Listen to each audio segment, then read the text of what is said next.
Contrasting Viewpoints with Sclafani and Mark Hurley.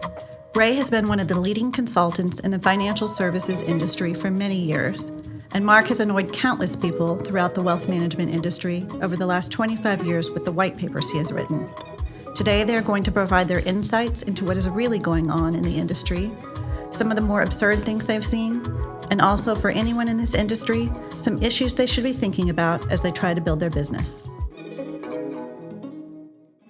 And welcome back to another episode of the Contrasting Viewpoint podcast, where we bring clarity, candor, and the occasional contradiction to the headlines shaping the wealth management world. I'm Ray Sclafani, your host, joined by the always candid Mark Hurley. Mark, you ready to get started today? Let's get going. Okay, so here's what we've got lined up, everybody. Today's episode's a blend of innovation, introspection, and let's be honest, a little bit of you've got to be kidding me. We're discussing Mercer's bold move toward employee ownership, what advisors should really be doing for business owner clients in uncertain times, Cetera's alt model rollout and what it signals about the alt market in general, and one of the most important identity questions facing our industry today: are we actually a profession or just pretending to be one? Later in our show, we'll sit down with Grant Rawdin, the CEO of Westcott Financial, and the visionary behind the Net Positive Consortium, the NPC. It's a movement that's asking advisory firms to step up and lead beyond just profit. Mark, what do you say we just jump right into it? Let's go. Okay, so our first segment, this Mercer mass ownership move, as reported by Andrew Fursch, I think I'm saying his name right, in CityWire RIA, is really interesting. Mercer now has 670 employee shareholders and over half the firm owning equity. CEO Dave Welling says it's about momentum and alignment. We say it's also about retention, but we'll get into that here in a moment. This marks a new phase. Aggregators can't just buy. Now they have to build something sticky. And many firms were built on cheap debt and big bets, a bet that only worked while interest rates were low. But guess what? Clients don't stay for spreadsheets. They stay for people. And if employees start leaving, so do relationships. And the only real asset these firms seem to have walking out the door, Mercer's making a pivot, a smart pivot. Others may share the wealth or risk watching it evaporate. Let's see what happens here. Mark, what do you think is going on here with what Mercer's doing? Well, and Mercer has been run by some of the smartest people in the industry for a very long time, so it's unsurprising, but they're getting ahead of the curve. There's all kinds of rumblings out of some of the larger aggregators that we're hearing from different wealth managers around the country that people are waiting either to their non-competes expire or they recognize, trying to keep people simple with non-competes is just a folly. All you can do is damage yourself and maybe damage the person in the process. It really comes down to how do you create the right set of incentives so that people that work there. And we went through this feeding frenzy where people are just trying to buy anything with as much borrowed money as possible, et cetera, paying prices out the wazoo. And then you get to the end, and Jay Powell rather rudely raises interest rates and everything changes. And now we're in a period where, okay, they're having to rationalize. But the next phase has begun, which is they have to find a way to look at their economics and figure out some sort of reallocation in order to keep the best people and keep the clients. And this is a bit of a shock because most of the PE firms that came in here, it's like they went to Mongolia and they don't speak Mongolian. They're having to figure out what actually is going on. And Mercer's getting ahead of this. It's clear that they're doing this through a much broader ownership program. Again, they've always been kind of the thought leaders in a lot of this stuff and the way they've approached stuff. But I think that either firms are going to start to do this or we could see some significant shakeups occurring in terms of people departing, clients leaving. All this is being masked right now by a crazy bull market. Once that ends, boy, this gets exciting. What do you think of these PE firms? How many turns can some of these firms take? Wealth Enhancement Group has had multiple turns with private equity. You've got quite a number of firms in the marketplace up. All of them have, and the key is none of the PE firms want to sell. They're awash in cash. They can't put to work. They can't liquefy assets. They're in a really difficult position. But the same token, when they bought these things, they based it on certain models, assuming certain amounts of cash flow coming to them. And the ones that are going to make it are the ones that are going to step back and say, okay, it's great. We paid a certain price. We thought this was the deal, but we have to understand that fundamentally clients are not coming through the door because our name's on the door or the company names on the door. It's because of the advisors they work with. The intimacy and the relationships between advisors and clients is beyond anything you'll see in any other industry. Yeah, I mean, we've been saying for years, this is a relationship business.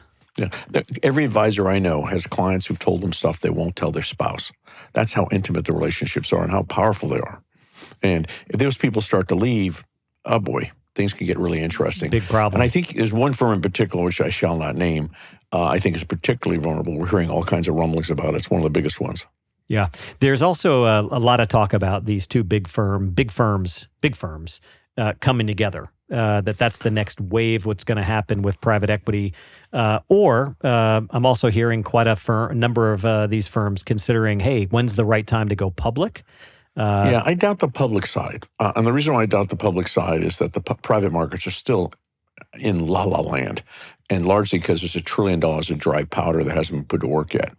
But I could see some of them merging together because two PE firms go, oh boy, we put the two together and then we've created more value. So guess what? We get to put more money in and we get more management fees. Because that's, quite candidly, that's what's driving all the decision-making at these organizations. If they don't get the management fees, they go out of business. So Mercer's headed in the right direction and getting ahead of the curve. Let's go on to the next segment.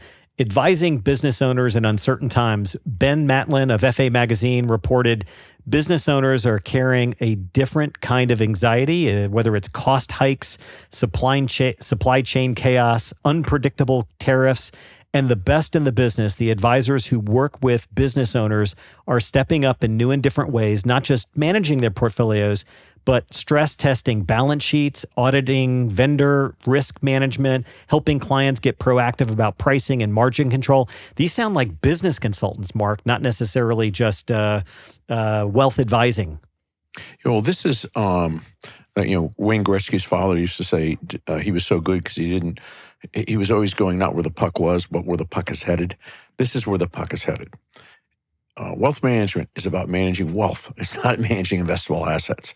And it's really making an immense difference in people's lives because you play a role in a variety of things. And particularly on the business owner side, I think you're going to see the ability to specialize increasingly. You'll have people have incredible insights into certain businesses, and they'll be the advisors to those types of owners of those types of companies and do very well. But I think if you simply say, well, that's really not my problem, I just manage money, that I don't think that's indefinitely sustainable. I think at some point that's very problematic. In your white paper, Welcome to the Jungle, which was published well over a year ago, you talked a great deal about the specialization and providing unique and differentiating services.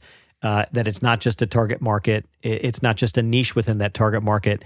It's the ideal client persona and the services provided to that client. The big question is, do advisors really want to go out, get educated, trained, to become business consultants to these business owners? I mean, that's a big shift in responsibility. First off, I think everybody would love to sit down and collect coupons and do very little. And unfortunately, about 70% of the industry has evolved or devolved into that.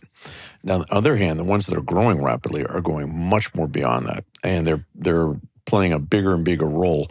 And the big thing that's coming, I think, is that we've always had big guys competing with little guys by saying we're going to do the exact same thing as them, as opposed to distinguishing ourselves. In any other industry, the way a big guy competes with little guys, the little guy says, I do A, B, C, D for X. The big guy says, I do A, B, C, D, E, F, G, H, and I for X. And the only way the little guy can compete is that A, B, C, D is very specialized. Therefore, you can't just get it from the big guy. So how does an advisor charge for this? Yeah, how do they go charge? Look at Marty's sites. Look at Creative Planning, Peter's stuff. They're all headed this way. You're going to have to do more, and you're going to have to be more specialized to be competitive. And this business owner thing is one of the more powerful ways, I think, in which you can do that and build a real subspecialty within your space. So we're hearing pretty consistently in the coaching work we're doing, advisors that are getting into this are getting specialized training and certifications as exit planning specialists in these areas. There are 3 companies that I'm aware of that are providing excellent certification and specialization in this area. In fact, why don't we put those in the show notes? I think that'll be helpful for some of those organizations and the advisors who are thinking about getting better educated, smarter, and being able to charge for their services beyond just the fee on assets under management. So, in Canada, though, I believe ultimately it'll just become a pre-fee. It'll be part of what they do. I mean, you're getting paid. Let's say you got $5 million. I got to tell you, I totally disagree with you. Well, you're getting paid 30, 40 grand to invest money. I assure you, you can do extra stuff for 30 or 40 grand. Yeah, I understood that. But you're going to have to dial in exactly your hours and time. And that's you're talking about a whole nother level of service. You're competing with someone like Peter Maluk, who has figured out the present value of 100% market share is infinity. And so they're happy to start expanding their services. And you're starting to see that happen. You're going to see it happen with Marty. You're going to see it happen with all the big firms. That the idea is you start with the highest value added, lowest marginal cost, incremental sorts of value, and you include that as part of the package. Okay, so here's part of the problem, though. I got to push back on you. The advisor that collects a fee on AUM and says, I'm going to do all these other services for you, the client doesn't necessarily see that as value.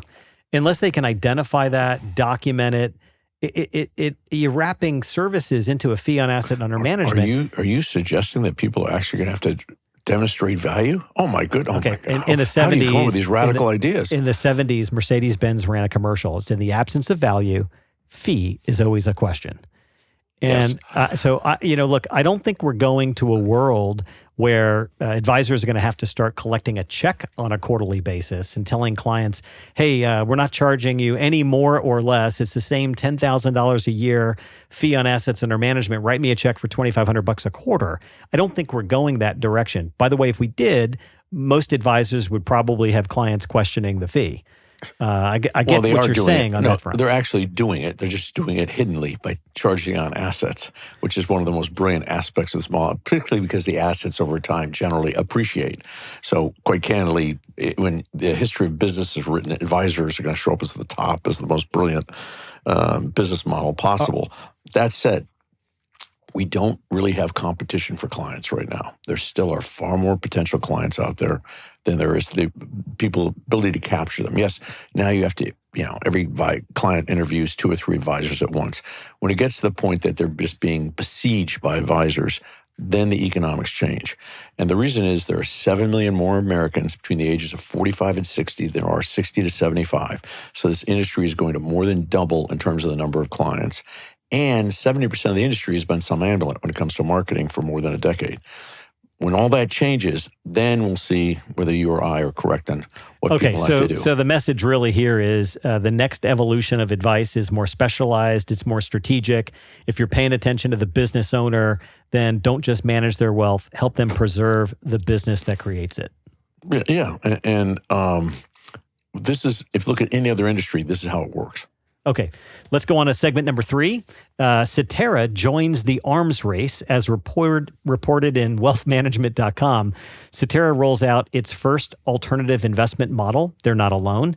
Alts have gone from what some say is the Ivy League endowment strategies to Main Street portfolios, and it's a sign of the times. Alts are now fully commoditized. And let's be honest, we're chasing diminishing returns. This is less about Cetera, but the signal to the marketplace that alts have become mainstream. Is that essentially the point here in this article? Yeah, I mean, look, Cetera is doing very rational, thoughtful thing, expanding the options they give their clients to invest in. But we're now at the point that mom and pop are buying alternatives. And I can remember back, again, showing my age, 30 years ago when, oh my God, KKR had this radical idea of doing private deals. And you were, if you weren't getting at least a 30% return on your investment, it was, you had a bad PE investor. Today, I believe strongly that we've gotten to the point where so much money chasing so few deals that very soon from now, what you're going to wind up having is that alts or privates may actually underperform publics for the first time, just simply because we have too much money out there. I have a relative who works for one of the biggest PE firms, and she was telling me recently that it's miserable there. They at the can't find anything to firm. buy. Yeah. they can't find anything to buy. And on top of that, they're in a point where they can't take liquidity, because if they take liquidity on their existing investments to pay themselves, guess what? They stop getting the management fee. This is a very challenging time. We're going to go through, if you're in that business, a lot of the joy is about to go away. But you're not suggesting private investments are going away. No. I just everyone. It's always been almost sacrosanct that private investments do better than public investments. We may actually go through a period where they may be equal or lesser returns simply because there's just way too much money chasing too few deals, and then the allocations start to shift back, and they'll see the normalcy. The question is how long that might take. So you're going to get a bunch of people, I'm sure, with hate mail on this one, because the movement within the advisor community is pretty aggressively moving toward this whole alt space and has been for a while. So what's an advisor to do? Well, one, it's unremarkable if I get hate mail. But number two, again, advisors are long-term investors. If you're trying to pick the next hot thing, you're probably in the wrong business. What advisors are doing is they're just expanding allocations. They're helping advisors think over multiple decades, and private investments are a core part of a multi-decade investment strategy. I'm just pointing out the fact that we've gotten to the point where even firms that work with different types of advisors and or brokers with relatively small clients are now providing alts, kind of shows we finally hit that point where it's been fully commoditized as a way of investing. Okay, got it. All right, so Oysen Brain in RIA Biz reports in a massive overhaul, Vanguard will split its $10.4 trillion in funds between two distinct management teams with separate trading desks, potentially trading against each other. You've got to be kidding me. Mark, what's your take on this article? Well, one, I clearly RIA Biz has forever hated Vanguard. I mean, I guess, what's next? The motherhood and virtue? There's been very few organizations in the investment management history of the United States that have done more good for the consumer than Vanguard. And I think at one point they say they come up with some sort of nutty comment that that maybe this will inject dynamism into a company long content to focus on index funds. I mean, come on, give me a break. I mean, you got to be kidding me. On this one, I have to agree with you wholeheartedly. They have saved trillions of dollars in trade against each other theory. The average consumer has benefited so much by this.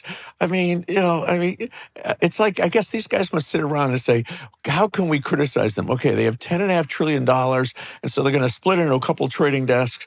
But this isn't like they're day traders trying to, game each other and outperform their index funds. And then a lot of their active management is actually outsourced to other organizations. I mean, well, again, let's be clear, though. We are talking about RIA Biz, and they check, and recheck. So we got to be clear about that. But what are we going to have now? They're going to be mad at puppies? What are they going after next? This is a you've got to be kidding me kind of article, but it is important to bring forward. Okay, let's shift gears. Are you in a profession or just selling one? Dan Moisen at FA Magazine reports, a true profession has standards of fiduciary duty and a self-regulating ethos. The reality, too many in our space will still operate in the gray zone of conflicted advice. Disclosing a conflict is not enough. We must manage and minimize it with client interest first. This industry has come a long way in 50 years, but we're not there yet, and don't expect regulators to fix it. This is an inside job. That brings us to today's guest. Today, we are thrilled to welcome Grant Rawdin, CEO of Westcott Financial Advisory Group, a visionary in values-based leadership and the driving force behind the Net Positive Consortium. This isn't another trade group or marketing alliance. The NPC is a movement. Its mission, to build firms that give more than they take. And the consortium includes respected names like Brighton Jones, Madeira, Westcott, and others. And they've taken a pledge to operate not just as fiduciaries to clients, but stewards of people, communities, the planet, and future generations. Mark, we're glad to welcome Grant Rawdin to today's podcast. Yeah, we are delighted. This is old school. This industry was started by missionaries, not business people. They started it because they wanted to help families. They were fed up with all the baloney that was going on with all these various brokerages, et cetera. And then we went through a period where, as someone predicted, we become more business-like as opposed to the missionary-like. And now we're starting to see it come back. So Grant, it's great to have you join us today. It's great to see you guys. And I think my job is done here. You had a great intro about who we are and what we're doing. And the two of you have been great leaders in this industry also. So very much appreciate All right. that. What led you to start this, though? It's not like you work, 5 hours a week and have nothing better to do. This is a fair amount of work to put this together. Well, Give us the background of how you came up with this. yeah, well, there's a number of us who are involved in it. I mean, a little background would be that Westcott is a certified B Corp, which means that we went through a rigorous process of evaluating how we meet the standards behind what a B Corp is. There are about 9,000 B Corps out there. It was started to promote the values and a rigor around making sure that as you go through your business, you're thinking about a number of different constituencies, including the community and your employees and whatnot. It's pretty rigorous standards. So that was kind of how we started it.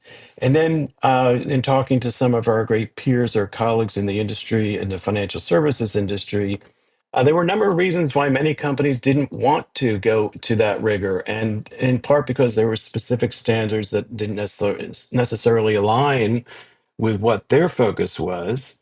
So they, we were thinking about what is the essence of what they wanted, and start talking about what that mission would be. And actually, the ringleader, if you will, in 2023, my dear friend, many people's dear friend, Michael Nathanson, the CEO then of Sclafani Group and now of the CEO of Focus Partners, approached me and several others and said, we love what you're doing in the B Corp. We can't all be B Corps. Let's think about another way to approach it. I read a book, he said, called Net Positive: How Courageous Companies Thrive by Giving More Than They Take.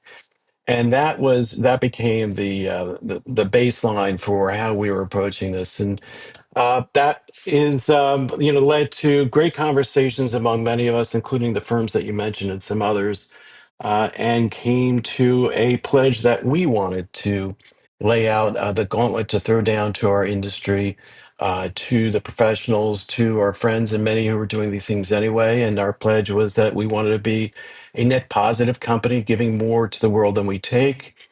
We want to be a stakeholder company that's committed to improving the well-being of everybody that we impact, and you define that as clients, employees, and the community, business partners, the industry, investors, future generations, the planet. Whatever constituency that's important to you, but most importantly, is impacted in some way by our firms. Hey, so Grant, let me ask you, the stakeholder model, clients, employees, communities, what does that look like in real practice as a wealth advising firm? Well, in real practice, and actually, it is done by many already. Many firms are doing things like this. So, in real practice, it means making sure that, of course, clients have the best services that we can possibly provide. But that's a given anyway.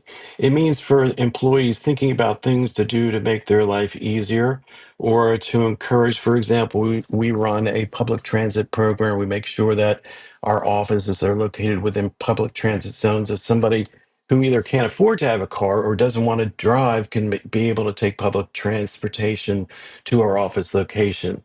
Uh, in with our business partners, making sure that we're all aligned on what we want to do, and furthering their interests together with ours in the planet is easy. I have a lot of sustainability issues. People view that differently in different ways. So some people have environmental impact studies that they do, and it could be as simple as not using plastic. It can be as more sophisticated as we've done in making sure that our offices are LEED certified.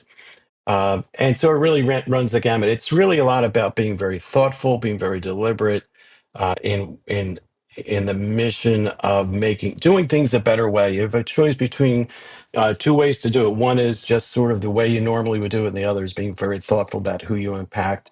And many times you find out you come up with a much better result anyway, and at the same time you are giving back more than you've taken. Who would this not be appropriate for? People don't care. That's the point. And it's actually, Mark, it's a great question because the way that we are building our membership, and it's really been a phenom in the time that we've started this. Many great firms beyond who you mentioned have joined us, and it is, they've thought about what is it that we want to accomplish, how is it that we want to get there, um, and and in doing so, we have an application process which tells us, which they describe what it is that they're doing. We have these 5 pillars, which are very specific, and what it is that they've accomplished in these 5 pillars, or 3 of the 5 is what we need for somebody to account for in membership.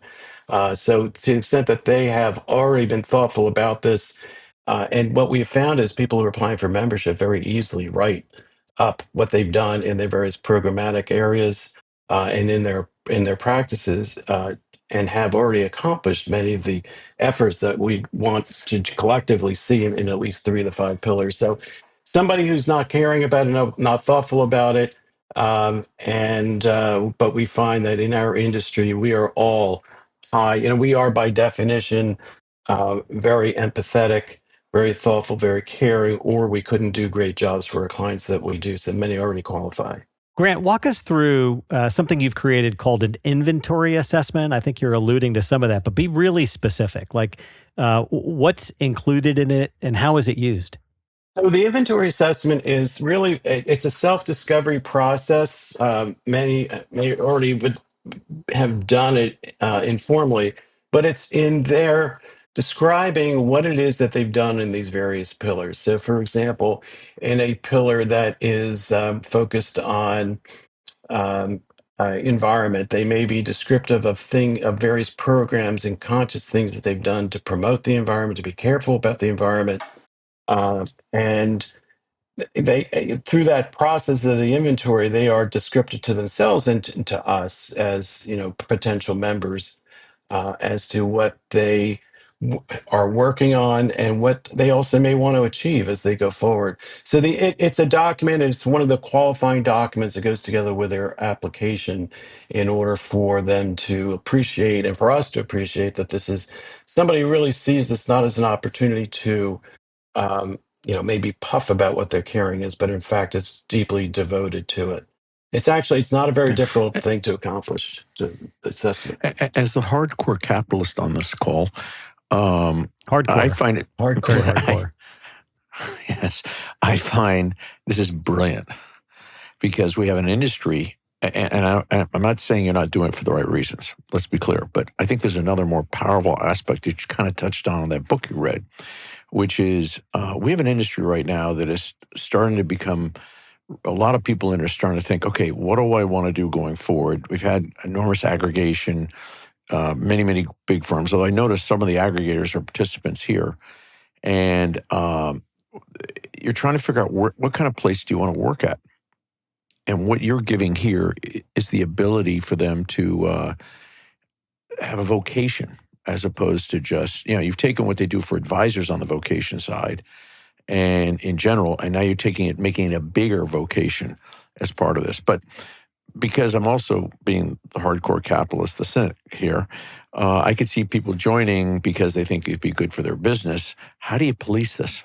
Well, I will take your supposition and affirm it. I think that it is an excellent opportunity for those who want to demonstrate that they care about the community, and they can appeal to those who may be joining their aggregation firm, or whatever firm it might be. How you police it, and it's a great issue because it's one we've spent a lot of time on. We don't want to be the police. Vinny from South Philly takes care of it for you? So Vinny, you don't want to mess with Vinny. You want to be honest and true with us. No, we don't want to police it because it's not really what it's about. This is supposed to be a sincere effort. However, there is reporting, and that's that inventory assessment, but it's also participation in a number of things that we're doing: webcasts, we're doing articles, and please go to netpositivewealth.com. We have a white paper that we've done. I think it's extraordinary. Kudos to Suzanne Syracuse, who is the one who sees our efforts going forward. So there is a lot of reporting that goes on, but once once you've applied and you've demonstrated conviction and real accomplishments in 3 of those 5 pillars, we continue to meet, we continue to provide resources, and we continue to show others. Like we have Westcott has programs, we share it with some of the others, and it becomes like a how-to. A lot of times, that's just what they need to have. Additionally, I would point out to all of our listeners that what is pretty amazing to me is the group of people that you have. If you asked me to sit down and write up a list of superstars in the industry, I would say, if I made a list of 20 superstars, at least 10 would be on that. 10 on that list would be the firms you've already gotten to join you. Agreed. I mean, there's focus and all the great people and firms that have joined that. Mariner, Modera, Halbert Hargrave, Wellspire, Brighton Jones, many more. And part of this is it's so invigorating to be sitting around with those who really care deeply and exchanging ideas. That there's this conviction. We have membership meetings, Zoom membership meetings, and to talk about what we're doing, but also to express, goals and really good ideas. It all comes truly from the heart. And it is very refreshing to have, during the course of the day where we're all intense, both in terms of the management of our businesses and in our client services, to be able to stop and remember who you are and what you care about. Hey, Grant, let me ask you for some examples, like some how-tos. I'm sure folks listening to this episode, they'll click into the show notes and grab that white paper that Suzanne Syracuse helped put together. They'll go to the website, and we'll put that website in the show notes. Maybe you can give some examples of how-to, things that maybe you share on these Zoom membership meetings that you're hearing from other advisory firms, because there may be things a lot of these firms, to your point, are already doing and doing well, and they'd be natural fits for the consortium. But those examples, I think, could be really helpful and insightful. Sure, happy to do that. And on the website, you'll have examples for each of the firms that are involved, different programs that they have.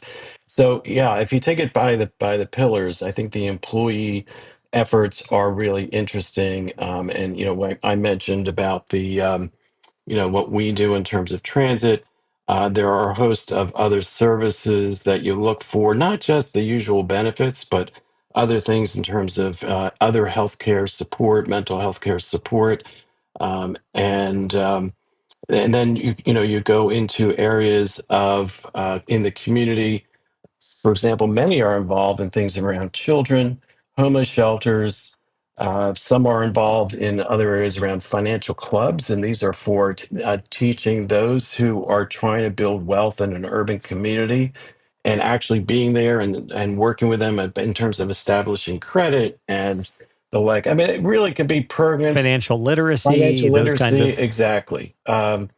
And how do you share stuff? I mean, do you have a conference? Do you have a monthly calls? I mean, because you talk about, you can't just do this to be part of the group. You've got to be willing to share your best ideas with the other firms within the group. Absolutely. So we've had, so far, we've had a number of calls. They were monthly calls. We call together about what we're doing in building the organization, as well as what specifically we're doing. In addition, we have had a number of supporters, some of the custodians who have sponsored seminars or conferences, not conferences, podcasts and the like this. Podcasts. Focusing on what it is that we're doing, webinars, focusing on what we're doing, but focusing on different ideas of, I think the most rewarding thing is people listening to what we're doing and saying, we're doing something similar. And like, eureka, that's exactly the point. You're doing these things. And that inventory analysis, maybe you just need a little bit of a start. And I think that executive brief, the white paper we have, will help you do it. But you'll find that you're already doing many of those things. And, Mark, to your question earlier, if that appeals to you, then this is the right place for you to be. Yeah, this reminds me 30 years ago, back when you guys were running $1 million firms, and they formed study groups, and then they would share their best ideas, and you had the same strong ethos and commitment. Now that you guys have all grown up into these multi-billion-dollar firms, you're kind of going back to, well, anyway, look, you're an OG, so I'm not surprised you're leading the way on this. But what you're saying here is a revert back to the roots and the reason why this industry got created in the first place. We're all in some way or form been partners in this effort, and how whether it's the OGs and there are lots of new Gs that are involved in this, but we're all people. This by definition, that's what we do. That's who we are. We're collegial. And there's nothing better than coming together and thinking through the common problems, but thinking through common solutions and energizing each other and recognizing that in our big firms, during the course of a day, we need to stop, take a breath, and know that others are feeling the same way and focus that on the accomplishment of good things for others. It's very, very, I've always said, the meaning of life, if you want to say purely, whether financial planning, wealth management services are answers the meaning of life, the answer is no. It certainly provides a wonderful opportunity to impact a lot of people, but the meaning of life is really more found from what you can do to make others better. And it just goes right to the heart of the net positive, which is give more than you take. Yeah, pay it forward, but right, leave the place better than you found it. There's an old adage. And Grant, just to remind everybody of some of these pillars, I'm hoping listeners are thinking, okay, where are we making an impact with team members in our workforce? That's a pillar. In our environment, an impact on the planet, in our communities, in the ways with which we serve clients, and industry-focused impacts. This in and of itself is an impact in the industry, and your leadership is profound. Let me ask you, where do you see the Net Positive Consortium 5 years from now, 10 years from now? Well, I think, and thank you for all the recognition around it. It's growing rapidly. We have really great people involved with it. We're all infusing it into our business. We're bringing other people from our firms into it. It will have a continuous and growing impact. And we are looking very much forward to bringing others into the fold. We have, to your question, Ray, we have a set of metrics that we're working on to be able to show what's been accomplished by our group, but also by the group that is participating. So I think over time, you'll see some real compounding of efforts that have been focused by the leadership in this, in our consortium. And that will, continue to make people understand that this is the way to go about and affect change in a very decentralized way, because we don't prescribe what it is that you're supposed to do or how you're supposed to do it. We give you the broad parameters, the 5 pillars. We give you lots of different ideas. We give you lots of help around the resources you need to model, but you decide how it is that you want to spend your time and what causes you want to focus on. That's not dictated. And where should people go to get more info? So best place is the Net Positive Wealth. It is netpositivewealth.com. And there's a tremendous amount of information on there. As I mentioned, there's a recent white paper that we did. That's great Q&A and case studies and inventory checklist. It's really great. Yes. Really. Thank you to Suzanne. I mean, Suzanne's been remarkable in driving us forward. So, and I love her even more because he's an Eagles fan. Go Birds. I have to do it. Sorry. Oh, please. Come on now. That's cruel. We were doing great, Grant, right up into that moment. No. Our Philly Can fans we edit this out? Yeah, that's good. God. Okay, just kidding. Grant, thanks for joining us today. Thanks, guys. Great fun. I really appreciate you. Terrific. All right. So that wraps up this episode of Contrasting Viewpoints. Mark, any final comments before we bring it to a close? No. I mean, it's going to be an interesting summer. Yes, it will be. A big thanks to Grant Rawdin for joining us and pushing the profession towards something more sustainable and perhaps even more meaningful. As always, we'll leave you with a few actionable ideas from today's episode. If you lead a team, ask yourself how your ownership model aligns with retention and culture and the impact that you want your business to have. Number 2, if you serve business owners, how are you going beyond the traditional advice of asset management? Stress testing their operations, their business value, the way they're serving their clients. If you're using alternatives, educate clients on performance expectations, not just diversification. And if you call yourself a professional, Mark would say, act like one, minimize conflicts, and raise the bar. We would encourage you to check out the Net Positive Consortium at netpositivewealth.com. And thanks again, Mark. It's always good to be with you. It's great to be with you, too. All right. Well, until next time, everybody, stay curious, stay candid, and never stop challenging the status quo. We'll catch you next month.